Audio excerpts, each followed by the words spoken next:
What point did he start talking about planning her murder? It was sometime mid-March. He said that, she took sleeping pills every night, so maybe he could make it look like she overdosed on sleeping pills. He talked about making it look like she had hung herself. He talked about tampering with the brakes of her car, maybe doing a drive-by shooting. What was the reaction in the courtroom? The things that he did, people couldn't believe it. I think the more surprising thing was that they couldn't believe that she's up there telling all this. April 7, 2006. Hewitt, Texas. Just before dawn, a 911 call comes in. A man says his wife isn't breathing. He says he found her in bed. He says she won't respond. His name is Matt Baker. He is a Baptist pastor. He sounds like a husband in shock. Emergency services arrive within minutes. They find a 31-year-old woman lying in her bedroom. She is already beyond saving. Her name is Kari Baker. On the nightstand, there is an empty bottle of over-the-counter sleeping pills. Matt Baker tells investigators that his wife had been depressed, that she had struggled before, that this, he says, voice breaking, is something she might do. The autopsy comes back. Fatal overdose. The sleeping pill ingredient diphenhydramine. No signs of struggle. No signs of forced entry. A husband with an explanation. Case closed. Suicide. And that should have been the end of the story. It wasn't even close to the end.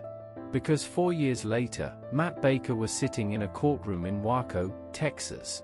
Not as a grieving husband. As a defendant. Charged with murder. What happened in those 4 years? What did investigators find that made them reopen a closed case and charge a pastor with killing his own wife? And what had been happening inside that house, inside that marriage, that nobody on the outside had ever been allowed to see? Stay with us. Because this story goes somewhere no one expected. Before we get to what investigators found, you need to know who Kari Baker was. Not because it changes the facts, but because it changes everything about why this case matters. Kari Julin grew up in small-town Texas. People who knew her used the same words over and over. Warm. Devoted. The kind of person who made a room feel different when she walked into it. She grew up in the church. Faith wasn't a background detail for Kari. It was the center of her life, her friendships, her whole sense of the world. She met Matt Baker through church circles. He was training to become a pastor. He was confident, articulate. He projected the kind of steady purpose that a young woman raised with those values might find genuinely appealing. They married. They moved to Hewitt, part of the greater Waco area. Matt took a position as a youth pastor. They had 2 daughters. Grace was 6 years old when her mother died. Kenzie was 4. On the morning of April 7, 2006, those 2 little girls woke up and went looking for their mother. They found the door to their parents' bedroom closed. What happened next, what was on the other side of that door, would define the rest of their lives. Here is what the people closest to Kari Baker will tell you about the weeks before she died. She was not in crisis. She was not saying goodbye.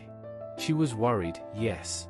There were things happening inside her marriage that were troubling her, things she was only beginning to understand. But the Kari Baker that her mother had spoken to just days before April 7th was making plans. Thinking about the future. Thinking about her girls. Her mother will tell you, there was nothing. No alarm. No sign. Nothing that felt like the end. That detail, that absence of any warning, would become the foundation of everything that came next. Because here is what the official record required everyone to believe, that Kari Baker, without leaving a note, without saying goodbye to her daughters, without giving any indication to any person in her life that she was in crisis, had quietly taken a fatal quantity of sleeping pills and gone to bed. Kari's family refused to believe it. From the very first phone call, they refused. Jim and Linda Julin, Kari's parents, were on the phone with investigators before the morning was over. Not just to grieve, to question. Because something about the story didn't sit right. And the more they looked at it, the more they found to question. Start with the drug itself. Diphenhydramine, the active ingredient in Unisom, the pills found at the scene, is not a typical suicide method. It isn't fast. At normal doses it isn't reliably lethal. To reach a fatal level, a person would need to take a very large number of pills over a relatively short period. And here's the detail that would later become critical in a courtroom. At high doses, diphenhydramine doesn't just cause sleep. Before it causes unconsciousness, it causes severe physical distress. Nausea, disorientation, agitation.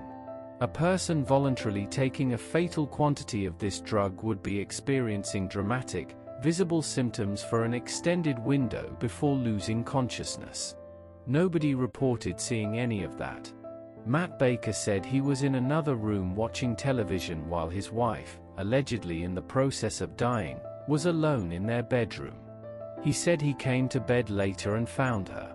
The specific timeline of that evening, the window during which Kari Baker died, was never rigorously examined in the initial investigation. Investigators had taken the husband's word for it, and nobody had stopped to ask why. The Dulins hired an attorney. They pushed for answers. They went to journalists. They did not allow their daughter's death to be quietly filed and forgotten. For months, nothing moved. The ruling stood. The case was closed. Officially, Kari Baker had taken her own life. Officially, there was nothing more to examine. But the Dulins kept pulling threads. And then investigators found a thread that pulled back. It started with a tip. Something about Matt Baker's life that the initial investigation had never looked at. Something he had been keeping hidden. The name attached to that secret would change everything. By 2007, a year after Kari Baker's death, investigators were beginning to hear things about Matt Baker that didn't fit the grieving husband. Word had reached them about a woman. Someone who knew Matt Baker. Someone who knew him, it turned out, far better than most people realized. She wasn't a church member. She wasn't a family friend. She was a woman Matt Baker had been seeing, romantically, while his wife was still alive. Her name was Vanessa Bulls. And when investigators sat down with her, what she told them was not what they expected. Vanessa Bulls didn't just confirm the affair. She told investigators about conversations she'd had with Matt Baker before Kari died. Conversations about his marriage. About how much he wanted out. About what he wanted his life to look like on the other side. And then she told them something that stopped investigators cold. She said Matt Baker had talked to her about drugs. Specifically, sleeping medications. The kind that could be given to someone without their knowledge. The kind that, in a high enough dose, could be fatal. She said these conversations had happened before Kari Baker died. Before. Let the weight of that settle. If Vanessa Bulls was telling the truth, Matt Baker hadn't come home to find his wife dead. He hadn't been in the other room, unaware, watching television while tragedy unfolded. He had planned it. He had researched it. He had discussed it with the woman he was secretly seeing. And then he had gone home to a house where his daughters were asleep, where his wife was alive, and where a bottle of Unisom was within reach. Investigators needed to look at this case again. Urgently. In 2008, the McLennan County Sheriff's Department formally reopened the investigation into Kari Baker's death. Witnesses were re-interviewed. Phone records were pulled. Outside experts were brought in to review the toxicology. Those experts came back with serious questions about whether the level of diphenhydramine in Kari's system was consistent with voluntary ingestion. Whether a person could realistically swallow that quantity of pills, experience no visible distress severe enough to attract attention, and simply go to bed. The more investigators examined the original scene, the more the original conclusion looked fragile. And then they found something else entirely. Something that had nothing to do with Kari Baker. something that had been buried for years. There had been another death. Investigators began looking into Matt Baker's past, his history, his previous postings, the years before Hewitt. And in those records, they found something that made everyone stop. A death. An overdose. Another person connected to Matt Baker. Another case that had been ruled an accident. Another case that had been closed. This death had happened in 1999. 7 years before Kari. Her name was Cassidy Fulkerson. She was 9 years old. She was a child in Matt Baker's youth group, and she died of what was ruled an accidental drug overdose. Matt Baker had been present in proximity to her death. At the time, it was treated as a heartbreaking accident. No charges were ever filed. Life moved on. But now investigators were looking at a man who had been present near 2 deaths involving drug overdoses. Separated by 7 years. Both ruled something other than murder. Both connected to him. The prosecution would later argue this wasn't coincidence. It was a pattern. A pattern that showed Matt Baker understood something very specific, that drug-related deaths could be misread. That they could look like accidents. That they could look like suicides. That they could look like anything except what they actually were. The defense would fight this argument at every turn. Cassidy Fulkerson's death had been ruled accidental. No charges had been filed. Connecting it to Kari's case, they would say, was prejudice dressed up as evidence. The jury would have to decide. January 2010. Nearly 4 years after Kari Baker's death was ruled a suicide, a McLennan County grand jury handed down an indictment. Matt Baker, Baptist pastor, grieving widower, father of 2 daughters who had grown up without their mother, was charged with murder. The specific allegation was this. Baker had crushed Unisum tablets, mixed the powder into a drink, given it to his wife without her knowledge, waited while the drug took hold. And when Kari Baker was incapacitated, unable to resist, unable to call for help, he had arranged the scene, positioned her body, placed the empty bottle, made it look like she had done it herself. Then he had gone to watch television, and waited for it to be over. His daughters were asleep down the hall. Matt Baker maintained his innocence. He had an attorney. He had a defense. He was going to fight this. The courtroom in Waco, Texas was about to hear everything. March 2010. 54th District Court, Waco, Texas. Judge Ralph Struther presiding. The prosecution was led by Assistant District Attorney Greg Davis. His case rested on a theory that was simple in outline and devastating in detail. Matt Baker had a wife he wanted to be rid of, a relationship he wanted to pursue, and the means, the motive, and the opportunity to do what he did. The defense was led by attorney Harold Danford. His job was simpler to state, harder to achieve. Create enough doubt that 12 jurors would not send a man to prison based on circumstantial evidence and the testimony of a woman with her own complicated stake in the outcome. The courtroom was packed. And over the days that followed, the jury heard things that had never been fully public before. The prosecution began by rebuilding Kari Baker. Not just as a victim. As a person. They called the people who had spoken to her in the days and weeks before she died. Friends. Neighbors. People from the church. A woman who had talked to Kari just days before April 7th took the stand. She told the court what Kari had been like. What she had said. What she had seemed like. There had been no despair. No signs of crisis. Kari had been worried about things in her marriage, but she had been talking about what to do next, not about ending her life. Another witness. Same story. Another. Same story.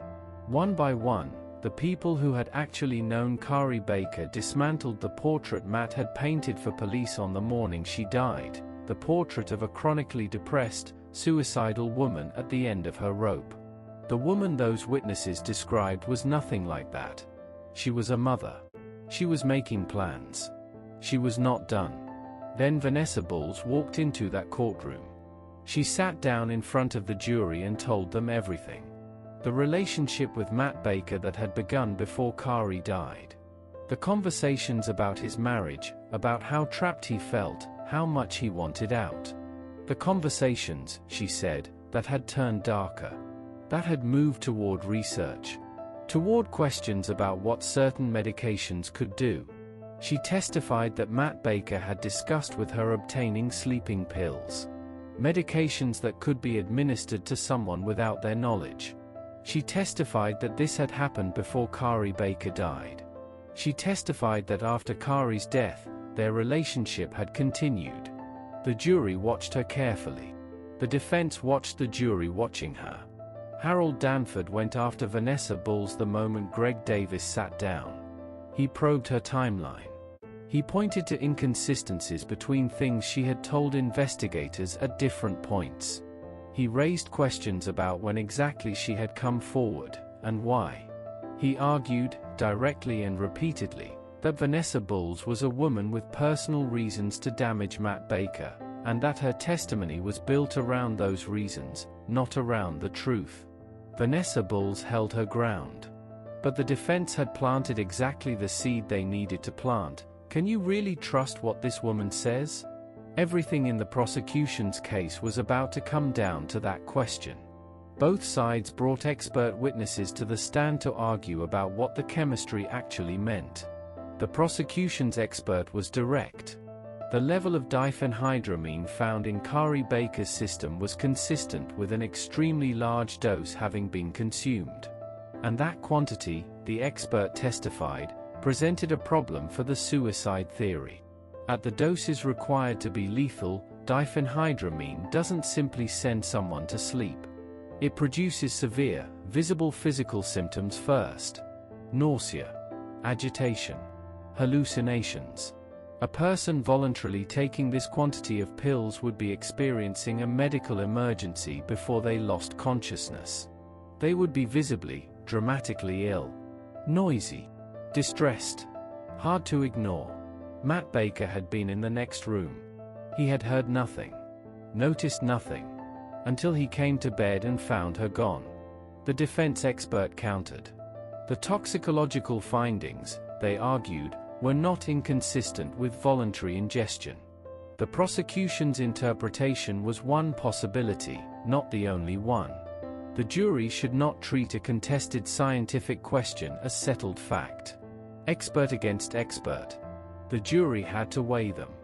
And then the prosecution introduced the physical scene itself. Prosecutors argued that the arrangement of the bedroom was wrong. Not dramatically wrong. Subtly wrong. The kind of wrong that looks right if you don't examine it, and looks staged the moment you do. The position of Kari's body. The placement of the pill bottle. The overall arrangement of a room that, they argued, had been organized to tell a particular story. They pointed to something else. There was no note. Kari Baker had left no explanation. No goodbye. Nothing for her daughters, nothing for her parents, nothing. The prosecution argued that a woman who had shown no suicidal intent to any person in her life, who had given no indication of crisis, and who had left no note, did not match any credible profile of a person who had chosen this.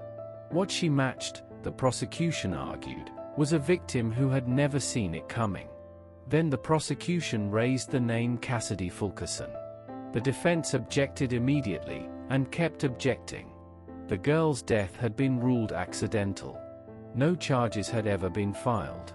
This was character assassination, they argued, an attempt to make the jury hate Matt Baker rather than weigh evidence about Kari Baker. Judge Struther allowed the testimony. The prosecution put it plainly before the jury. This was not the first time Matt Baker had been present when someone in his care died of a drug overdose. Cassidy Fulkerson, 9 years old, in his youth group, dead in 1999, was that case. Ruled accidental. Closed. 2 overdose deaths. Both connected to one man. Both, initially, ruled something other than murder. The prosecution wanted one thought in the jury's mind as they walked into deliberations. What are the odds? Matt Baker testified in his own defense. It was a significant decision. Taking the stand meant submitting to cross-examination. It meant Greg Davis would get to stand 3 feet away and ask him anything. But Harold Danford had decided the jury needed to see this man look them in the eye and deny everything. Needed to measure him. Needed to make a human judgment. Baker was composed. He walked through the evening of April 6th in detail. He described Kari's emotional state. He described going to the other room. He described finding her. He denied, directly, calmly, without hesitation, any involvement in her death. He denied that Vanessa Bulls had accurately described their conversations. He denied researching methods to harm his wife. He said he had loved Kari. He said he had been devastated by losing her. He said he was innocent. Then Greg Davis stood up. The cross-examination of Matt Baker was the moment the entire trial had been building toward. Davis pressed him on the timeline. On the specific minutes of that evening. On exactly when he had last seen Kari, exactly how long he had been in the other room, exactly what he had observed, or hadn't observed, in the hours before she died. He pressed him on Vanessa Bulls. On the relationship. On how it had begun, how long it had continued, and how quickly, how remarkably, conspicuously quickly, that relationship had moved forward in the weeks after Kari's death. He pressed him on what other witnesses had said. Things Baker had apparently told people. Behavior people had noticed. Moments that, taken alone, might mean nothing, but taken together, lined up against each other, painted a picture. Baker had an answer for everything. Calm. Prepared. An answer for everything. But Davis kept returning to one thing. To the 2 little girls asleep down the hall. To the woman who had given no sign she wanted to die. To the man who had been alone with her that night and was the only one who knew what had actually happened in that bedroom. Greg Davis closed with the simplest version of his case. Every person who had known Kari Baker said she was not suicidal. Every person who had spoken to her in the days before her death said she was not in crisis. There was no note. There was no goodbye. There were 2 little girls in that house who needed their mother. One man had been alone with Kari that night. One man had been having an affair before she died. One man had, according to testimony given under oath, discussed obtaining sleeping pills to use on someone without their knowledge. One man had been present near 2 overdose deaths in 7 years. One man had everything to gain from Kari Baker being gone. Davis looked at the jury and let the silence hold. Harold Danford closed with the only argument he had left. Suspicion is not proof. Circumstance is not evidence. One witness with compromised motivations is not enough to send a man to prison for the rest of his life. The state had not met its burden. The standard was beyond a reasonable doubt, and reasonable doubt was everywhere in this case.